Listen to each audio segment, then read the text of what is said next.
Así es la vida, de caprichosa, a veces... ¿Qué tal, Edith? ¿Cómo estás? Muy bien. Bien. Vos pertenecés a la Asociación Civil. Si nos reímos todos. Está muy bueno eso, ¿no? Así es.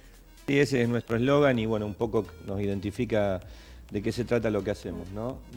Nosotros apostamos a la convivencia y que esa convivencia, en esa convivencia nadie salga lastimado, nadie salga herido, nadie salga maltratado, ni humillado, ni acosado. ¿Y esto se le enseña a los chicos y también a los adultos? A los adultos. Porque a veces los adultos hacemos bromas con ironía y eso va hiriendo, ¿no? Los chicos, nuestros alumnos, nuestros hijos, nos miran permanentemente. Claro, nos copian. Nos copian, somos ejemplo de lo que hacemos y sin dudas que si nosotros en nuestra cotidianeidad discriminamos, maltratamos, humillamos, nos reímos, nos burlamos de otros pares, ellos lo van a hacer y por ahí el tema es que ellos no tienen conciencia del daño que pueden hacer cuando hacen esto, ¿no? Porque son chicos. Así que esto hay que trabajarlo cuando se produce, en los lugares donde se produzca, que no necesariamente tiene que ser la escuela, también puede ser un club o un lugar donde ellos sociabilizan. A mí me llamó la atención cuando estaba leyendo sobre el tema,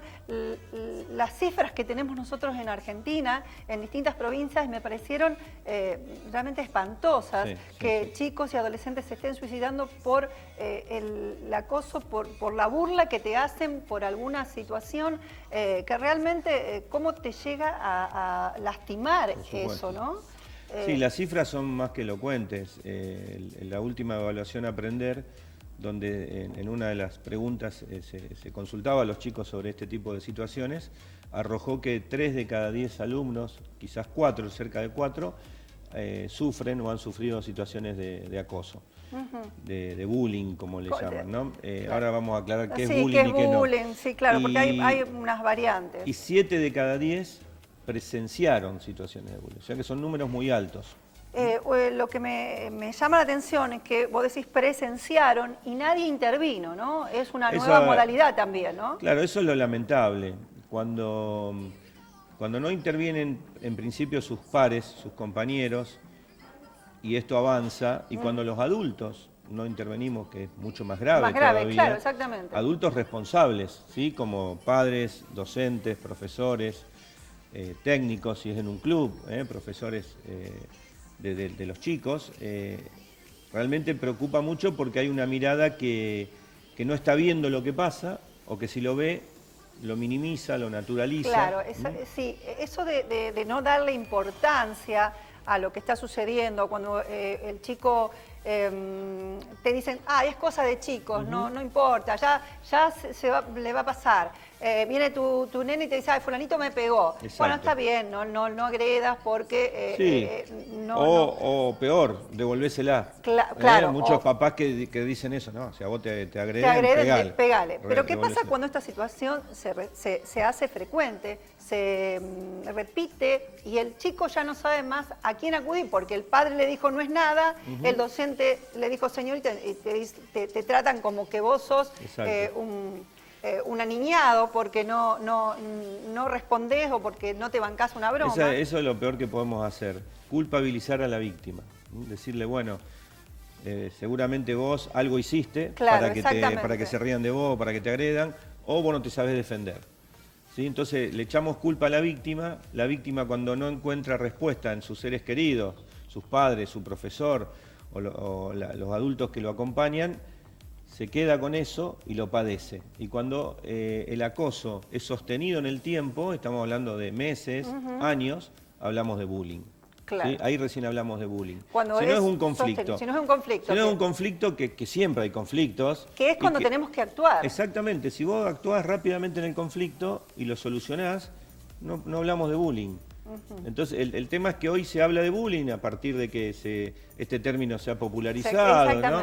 Se ha visibilizado, y en eso está bueno que así sea, porque estamos hablando de situaciones que ocurrieron hace mucho tiempo, desde hace mucho tiempo, y que estaban naturalizadas. Mirá, ayer me vino a ver una señora de más de 30 años y me cuenta que los 5 años del secundario padeció bullying. Era bullying eso.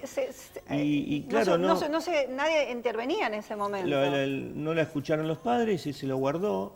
y todavía está con ese padecimiento, está todavía con tratamiento, yendo a psicólogos. Sí, te trauman. Y un compañero de ellos, claro, es increíble deprimen. que pasen estas cosas y que nadie haya podido actuar. Y créeme que las secuelas que puede dejar en las víctimas puede durar toda la vida y lo va a afectar en sus futuras relaciones laborales, sentimentales, sus relaciones con los amigos, formar una familia, porque le va quedando esa autoestima baja que le produjo el acoso y la humillación.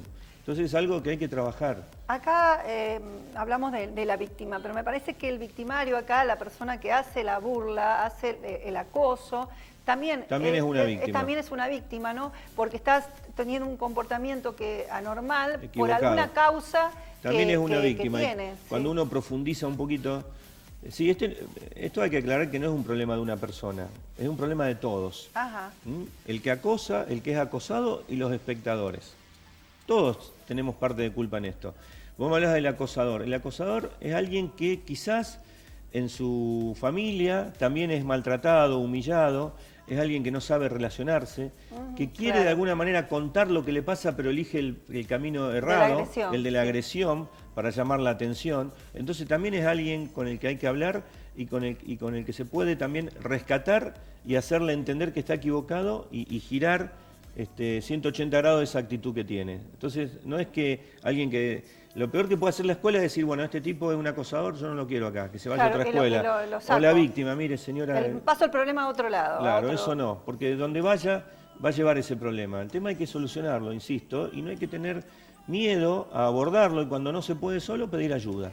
¿Y qué tiene que hacer el docente? ¿Qué tiene que hacer el padre? ¿Cómo detectamos que nuestro hijo está siendo acosado? Porque en realidad a veces uno en la vorágine de todo lo que uno vivimos todos los días, ir, vamos, venimos, a veces somos un poco de padres ausentes, ¿no? Sí.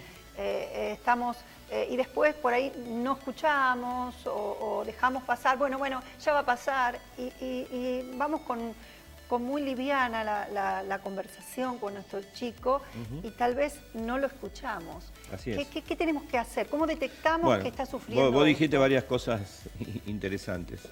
Primero, no ser padres ausentes, tener en claro que el buen padre no es el que le da todo al hijo lo material, sino que le da lo afectivo. Y hoy vivimos una sociedad de consumo, de consumo permanente, el cambiar el celular, las zapatillas, el jean, los adultos, el auto, el viaje, y no todo pasa por eso. Y nos olvidamos de lo fundamental que es el afecto. Ajá. Entonces, si vos estás poco tiempo con tu hijo, que ese poco tiempo sea de calidad.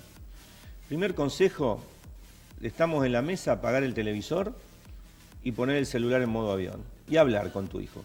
40 minutos, una hora, sí, lo que dure ese momento. Eso que... Utilizarlo. ¿Cómo te fue en la escuela? Contarle vos cómo te fue en el trabajo. Hablar de la realidad del país, del mundo. Hablar, escucharlo.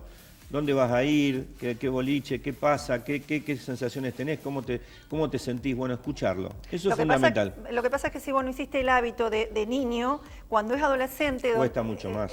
Es muy difícil entrar en un diálogo con un adolescente que está como rebelde, que está en una situación... En otra sintonía. De hecho, cuesta mucho hablar con los chicos. A mí me pasa como director de escuela, como padre. Pero bueno, hay que buscar los momentos. Mirá, yo tengo 4 hijos varones. ¿Y sabés cuál es el momento que yo encuentro para compartir con ellos todo un día? Ir a la cancha. Claro. Como nosotros somos hinchas de Independiente, nos vamos a Avellaneda a ver a Independiente, todo ese viaje hablamos y hablamos y hablamos. Por ahí en la vorágine del día es difícil. Sí, es difícil porque tenemos distintos horarios. Tiene que haber confianza para que ellos te cuenten lo que les pasa. Y vos me decías si hay señales. Claro que hay señales. Si vos ves que tus hijos están cambiando el hábito alimentario, por ejemplo, que dejan de comer o que comen mucho más que antes, que están pendientes permanentemente del celular y de las redes sociales, que no quieren ir a la escuela, que le duele la panza, que un día le duele un problema, otro día tiene no quieren ir a la escuela, que van perdiendo los grupos de amigos, que hacen los trabajos solos. Hay señales, que se encierran en su habitación, hay cambios de comportamiento y de hábito. Y ni hablar si viene con moretones. Claro. O sea, vos tenés que ver, que darte cuenta. ¿Y qué te pasó ahí? No, me caí. Pero a la otra semana, y otra vez te volviste a caer. Ya cuando hay moretón y hay marcas porque están teniendo agresión física. Esto hablo del lado de la víctima. Y del lado del victimario también podés encontrar un comportamiento agresivo. Ese chico, el victimario, ¿puede haber un hecho que le hizo cambiar o ya viene con esa tendencia? Son hogares, te insisto, donde no hay diálogo y sí hay violencia generalmente. Son padres violentos que reaccionan violentamente ante un incidente de tránsito, ante una discusión, y el chico ve todo eso. Recibe todo eso. Y claro, donde no estamos hablando de afectos. Y en el caso de las víctimas a veces son chicos muy sobreprotegidos, que tampoco es bueno eso. Si vos sos madre sobreprotectora o padre sobreprotector, que lo tenés en una cajita de cristal, cuando ese chico va a sociabilizar, le cuesta mucho y va a estar en una situación de baja defensa, digamos, ¿no? Porque no todos tienen ese comportamiento. Claro. Y lo otro, los 5 valores básicos que tienen que venir de la familia cuando los chicos empiezan a ir al jardín, que son el respeto, el compartir, el saber compartir. Compartir, que es tan difícil, hoy compartir es muy difícil.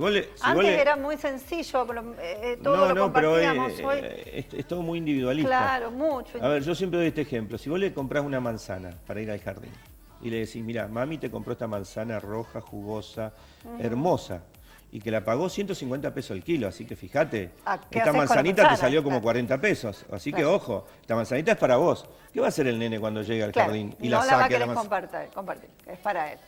Y ahí se crea un conflicto, el que se la pide, ¿me da un pedacito de manzana? No, es mía. Claro. Y bueno, ahí empieza el conflicto, cómo reacciona el otro, cómo reacciona él, ahí empieza un conflicto. Compartir, respeto, saber pedir disculpas. Si te equivocaste, saber pedir disculpas y saber aceptarlas.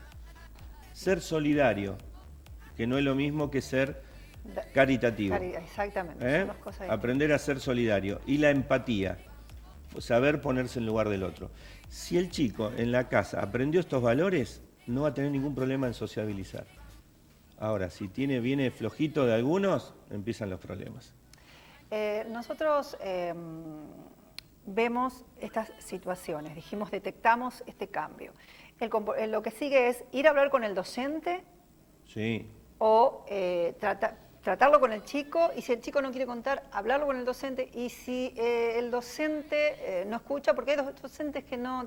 Puede pasar. Lo primero es no culpabilizarlo. Esto que yo te decía, no le eches la culpa al que te está contando, escucharlo, acompañarlo, ayudarlo, fortalecerlo. Por supuesto, si él te está contando es porque algo está pasando. Claro, pero porque a veces no cuentan, ese es el tema. Bueno, ¿por qué no cuentan? Pero vos sí viste esos cambios, ¿podés hablar con el docente igual? Aunque el chico no te haya contado. No, claro.